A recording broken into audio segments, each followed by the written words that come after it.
This is East Midlands Today with Anne Davis and me, Dominic Heel. Our top story tonight, HS2 is to go subterranean. High-speed trains will run through a giant tunnel beneath East Midlands Airport.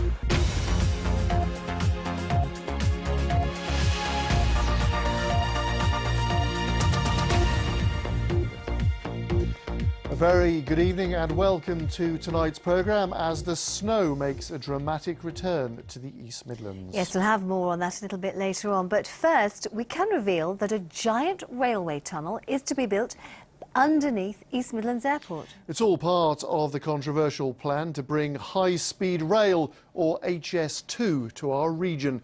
But tonight it's being claimed it could mean the loss of thousands of jobs. Mike O'Sullivan has more details. Beneath the snow, agricultural land near Lockington in Leicestershire, earmarked to become a huge rail freight hub, bringing it's claimed up to 6,000 jobs.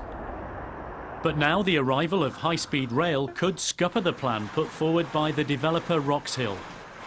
The news delivered in a telephone briefing to Leicestershire's County Council leader by the Secretary of State for Transport. I said to him, did you realise that it goes right through the middle of Wroxhill and possibly sacrifices £500 million and 6,000 jobs? And if I'm honest, he didn't seem to know much about it. The rail freight depot near East Midlands Airport is due to be built in 2015. But the high-speed rail route, known as HS2, won't start until 2026. The rail freight land would be needed for a giant tunnel under the airport. This campaigner from the village of Hemmington wants the rail freight hub to go elsewhere. Now she'll be fighting the HS2 plan as well. For that to be in Lockington, that is a total disaster. We don't want either of those things there. It's not the right place. And under this government, we are going to finish up with no beautiful rural England left. Leicestershire County Council will now oppose the HS2 route. They say it should follow the A38 road and stop at Derby instead of Towton. A giant HS2 tunnel under East Midlands Airport for 250-mile-per-hour trains will, it's claimed, make the rail freight plan impossible.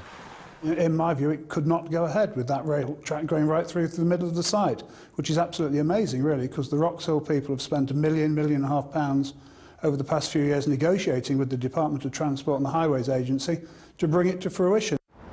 The Department for Transport didn't want to comment, saying it's not yet published the HS2 route.